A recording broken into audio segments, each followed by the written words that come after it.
बहुत समय पहले की बात है। मैं अपने गांव से शहर की ओर नौकरी की तलाश में आया था। थोड़ी सी मशक्क़त के बाद मुझे एक हॉस्पिटल में नौकरी भी मिल गई। मेरी तनख्वाह अच्छी खासी हुई और नौकरी का समय 10 से 6 बजे तक हो गया। मैं बहुत खुश था। ये वो समय था जब थोड़ी सी मशक्क़त करने पर नौकरियां मिल जाया करती थीं। किसी को नौकरी के लिए सालों पढ़ाई और मेहनत करने की ज़रूरत नहीं पड़ती थी। मुझे नौकरी के सिलसिले में अब अपने गांव से बाहर ही रहना था। लिहाजा मैंने शहर में ही एक किराए पर मकान ले लिया। मकान मुझे अच्छी कीमत पर मिल गया और मैं वहां पर रहने लगा। मेरे शुरुआती हफ्ते तो काफ़ी अच्छे गुजरे, लेकिन फिर मेरे साथ कुछ ऐसे वाक़ये पेश आए जिसने मेरी सोच को बदल कर रख दिया। मेरी वो सोच जो पारलौकिक ताकतों को नहीं मानती थी। उस घटना के बाद मैं शायद इन ताकतों पर विश्वास करने लगा हूँ। आइए आपको बताता हूँ कि मेरे साथ क्या हुआ।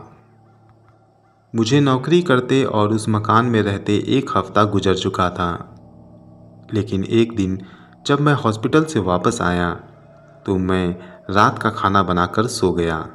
करीब आधी रात का वक्त होगा। मैं काफ़ी गहरी नींद में था। उस रात मैंने एक अजीब सपना देखा।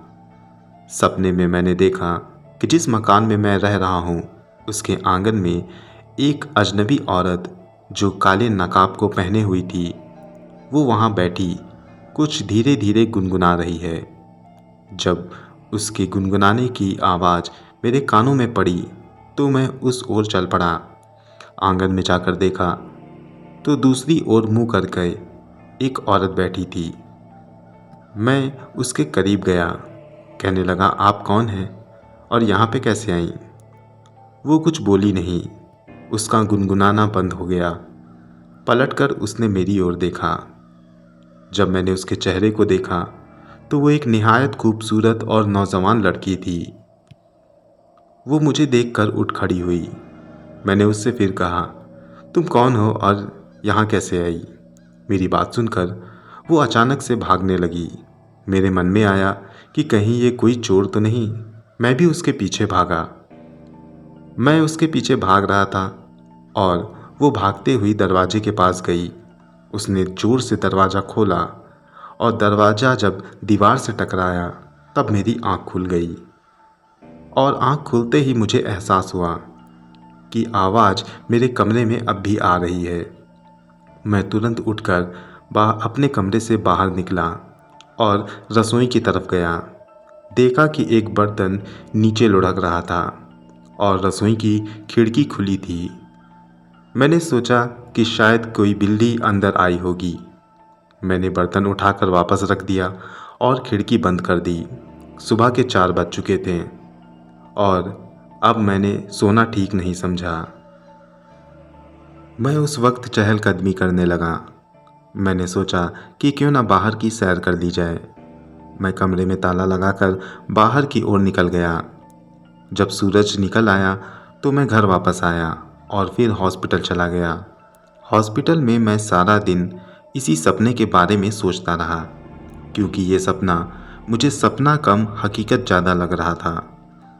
मैं ना चाहते हुए भी बार बार इस सपने को सोच रहा था। शाम को जब मैं वापस घर लौटकर आया तो एक और बात ने मुझे हैरत में डाल दिया। मेरे आदत में था कि जब भी मैं शाम को आता था मैं झाड़ू ज़रूर लगाता था। दिन भर हवा चलने की वजह से धूल मिट्टी अंदर आ जाया करती थी, लेकिन इस बार मैं साफ साफ देख पा रहा था कि कमरे में झाड़ू लगा हुआ था, बिस्तर अपनी जगह पर था और यूं लग रहा था कि जैसे किसी ने सब कुछ मेंटेन करके रखा हुआ है। मैं वहाँ पर पहली बार किसी और की मौजूदगी का एहसास कर रहा था। इसके साथ ही मैं वहाँ पर भीनी भीनी खुशबू भी महसूस कर रहा था।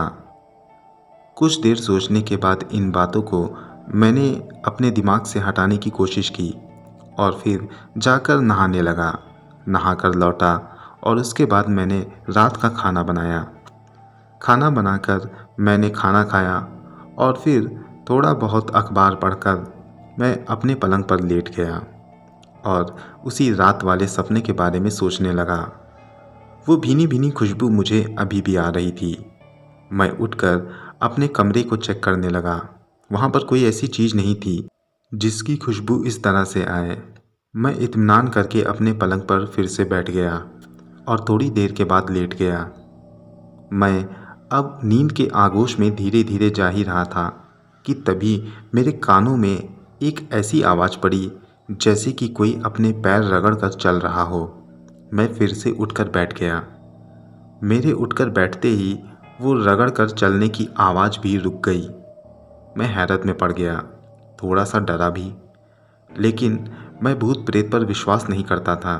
इस वजह से मैंने अपने अंदर हिम्मत जगाई और बाहर निकलकर देखने लगा। मुझे वहाँ पर कुछ नहीं मिला। वापस आकर मैं लेट गया और फिर ना जाने कब मुझे नींद आ गई और रात को एक बार फिर मैंने उसी तरह का एक सपना देखा।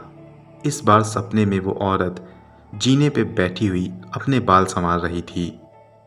मैं फिर उसके पास गया, उससे कहने लगा कि तुम कौन हो और यहाँ कैसे आई। मेरी बात पर वो उठकर भागने लगी। वो भागते हुए छत की ओर निकल पड़ी। मैं भी उसके पीछे भागा, लेकिन छत पर जाकर देखा तो वो वहाँ पर दिखाई नहीं दी। वो गायब हो चुकी थी। मैंने चारों ओर नजरें दौड़ाई। वहाँ पर कोई ऐसी चीज़ भी नहीं थी कि जिसके सहारे वो कहीं जा सके या छुप सके। उसे वहाँ ना पाकर मैं वापस नीचे आ गया और नीचे आते ही मेरी आंखें खुल गईं। मैंने पाया कि ये सब कुछ सपना था, मगर न जाने क्यों ये सपना हकीकत की तरह लग रहा था। मैंने घड़ी की ओर देखा। सुबह का समय हो चुका था। अपना सुबह का सारा काम खत्म करके मैं हॉस्पिटल की ओर निकल पड़ा। हॉस्पिटल आने से पहले मैंने एक नज़र अपने कमरे की ओर दौड़ाई। मैंने देखा कि मेरे पलंग का बिस्तर थोड़ा सा उलझा हुआ था। तकिया हल्का नीचे की ओर लटका था। मेरे कुछ कपड़े पलंग पर ही पड़े हुए थे। मैं ये सब देखकर वापस हॉस्पिटल की ओर निकल पड़ा। दिन भर मेरे दिमाग में रात के सपने गूंजते रहे। मैं उन्हें बुलाने की कोशिश कर रहा था, मगर ना जाने क्यों वो मुझे हकीकत की तरह लग रहे थे। हॉस्पिटल से लौटकर जब मैं वापस आया तो मैं काफ़ी ज़्यादा हैरान हो गया। जो बिस्तर मैंने सुबह उलझा हुआ पाया था वो अब बिल्कुल अच्छी तरह से बिछा हुआ था।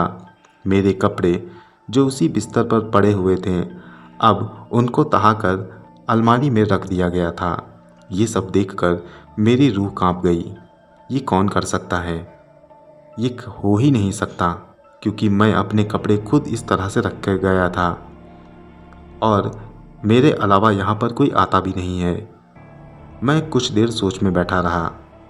फिर मेरे दिमाग में आया कि कहीं मकान मालिक तो मेरे कमरे में नहीं आया था।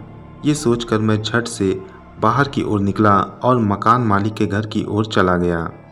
वहाँ पर जाकर मुझे पता चला कि मुझे मकान देने के बाद मकान मालिक दिल्ली चले गए थे और तब से अभी तक वो लौट कर नहीं आए।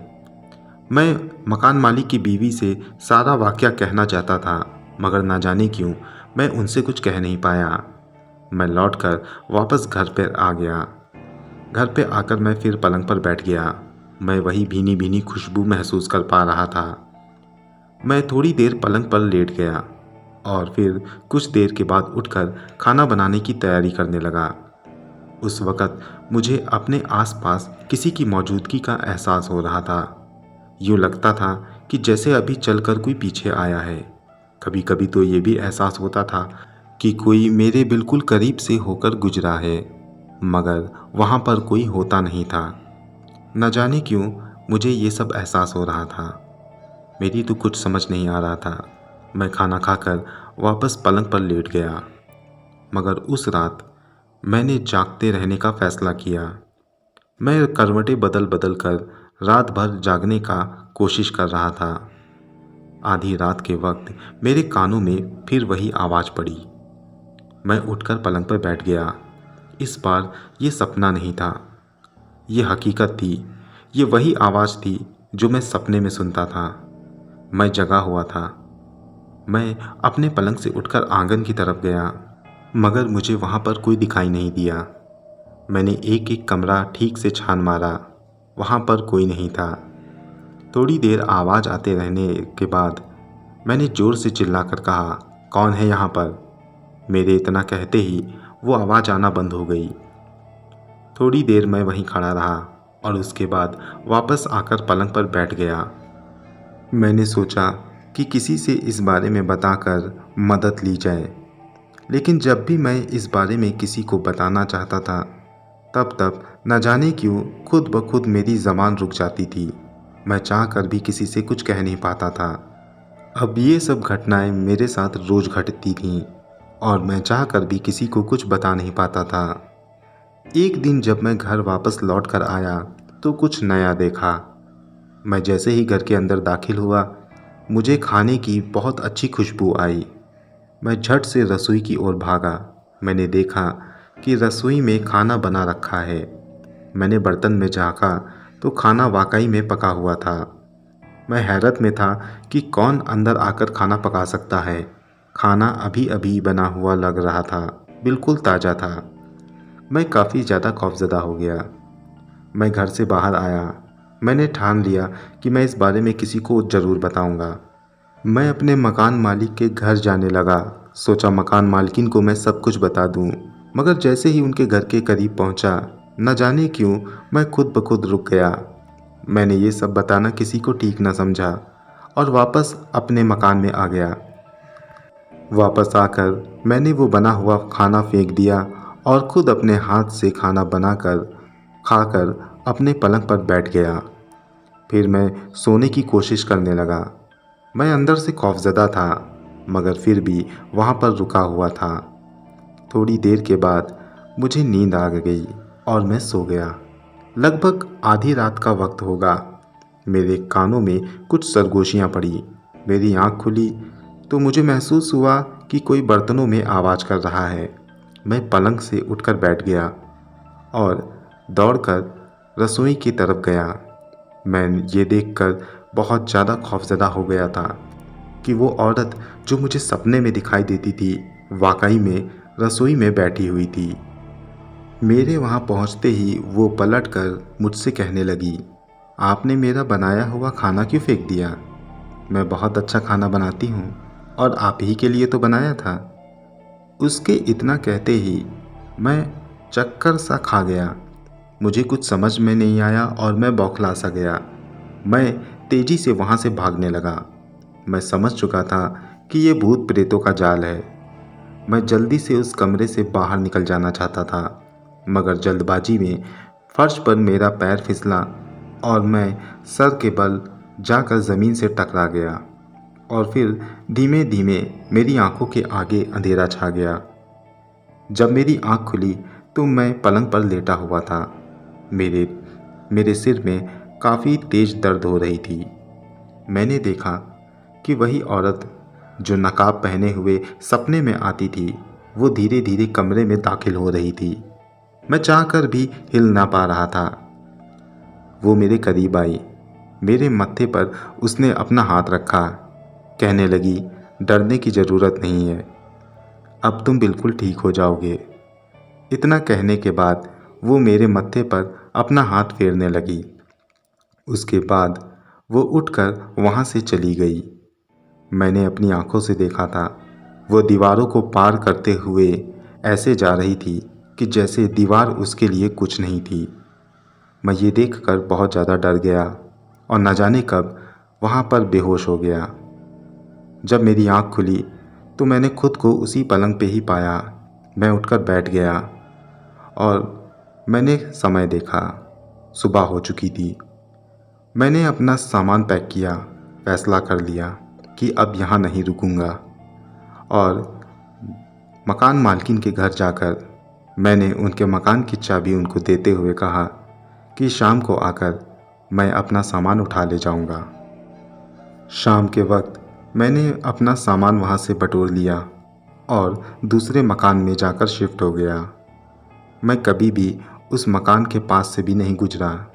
आज भी मैं उस वाक़ये को याद करता हूँ तो मेरे रोंगटे खड़े हो जाते हैं। पता नहीं वो क्या थी।